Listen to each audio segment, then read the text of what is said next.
everyone, it's Mina Marzano at Medicare Insiders. In today's video, we're going to be talking about hospital indemnity, so stay tuned for more.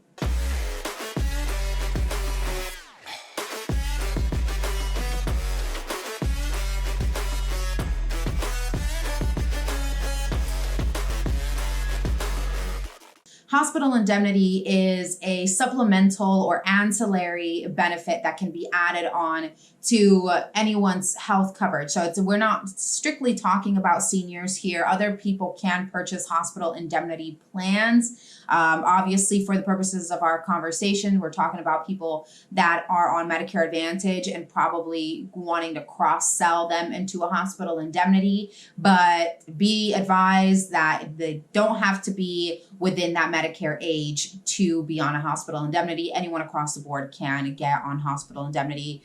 Some plans will have a guaranteed issue, which can help anyone who has pre-existing conditions. There will be underwriting for hospital indemnity. So those guaranteed issue periods are going to be useful if anyone has a pre-existing condition that might disqualify them from getting on a plan and they really need the plan. So what do hospital indemnity plans do and why are they important?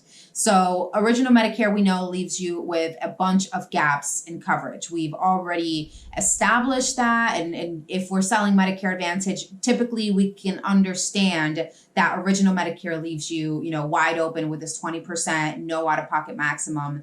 Medicare Advantage takes care of a lot of those gaps in coverage, but not quite all of them. And this is probably one of the main ones where if you're on Medicare Advantage, you might still experience high co-payments or co-insurance along with an out-of-pocket maximum, which could vary on amounts, right, depending on the carrier that you're on, the plan that you're on. So those costs can be very stressful to a person when they are experiencing trouble with their health and they have to be hospitalized long term. So I would, when you're running through your appointments, when you're running through your benefits and looking at those with your client, have this in your mind.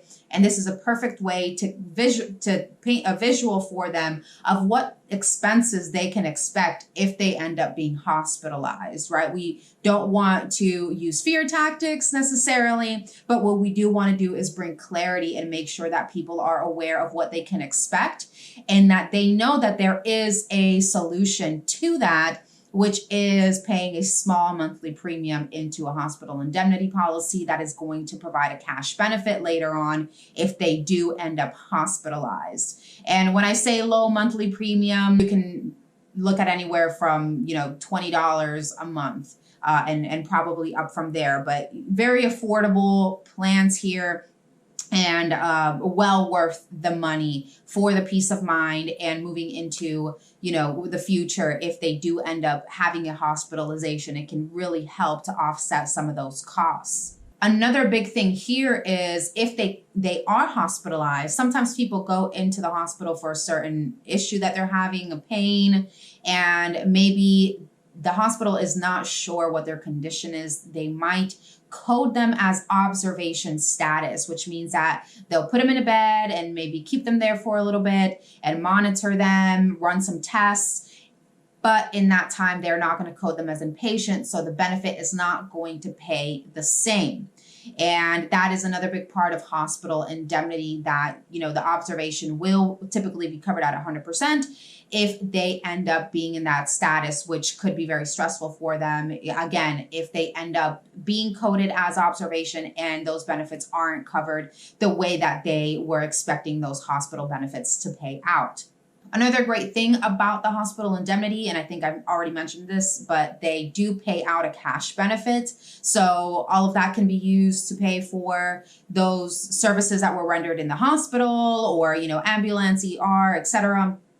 But not only that, you can also use that for any unexpected expenses. So if you're, out of work for a little while or, transportation, maybe your spouse, there's different expenses that might come up outside of just those hospital bills that can also help to offset some of those costs. So all in all, this is a smart plan to invest for your client. It's a small plan for them to invest into.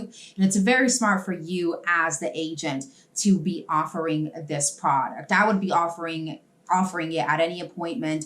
There is a place in your scope of appointment to check off that you will be discussing hospital indemnity, but you can always bring it up, right? And you can start that discussion. You can bring up the hospital indemnity plans, and you can have that conversation in that same appointment. So for those of you who might wonder what the guidelines are for that, we know that there are certain products that we can't discuss within the same appointment. Hospital indemnity is not one of them. You can have the hospital indemnity discussion on that same appointment where you're talking Medicare Advantage. When it comes to commissions, agents are typically going to be paid a percentage of that monthly premium. That's all going to vary carrier by carrier, very much like Medicare supplements. So reach out to your FMO. If you don't work with someone who has hospital indemnity contracts, reach out to us. Our information is in the description and we can help you with that. Make sure that you're offering these products. They can really make a difference to your client's life and their peace of mind. Some additional things that are covered under hospital indemnity: ambulance, ER coverage, of course, hospital confinement, lab and radiology benefits, skilled nursing benefits, annual wellness visits. And a lot of these plans also have riders that can be added on for an additional benefit. So if they want even more, if they want to really cushion that up so that they are covered in any case, in any circumstance, they don't have to worry about paying huge bills moving forward if they are hospitalized, then there are typically riders that can be added on to that hospital indemnity to make it even more of a benefit. Great benefits all around. If you want to get more into depth on the products themselves, reach out to us, reach out to your local team that you work with. But I definitely recommend, for your benefit and for your client's benefit, that you look into selling hospital indemnity moving forward. So thanks for tuning in today. Like, comment, share, subscribe, go on Facebook and join our group Medicare Insiders. Otherwise, I'll see you guys next time.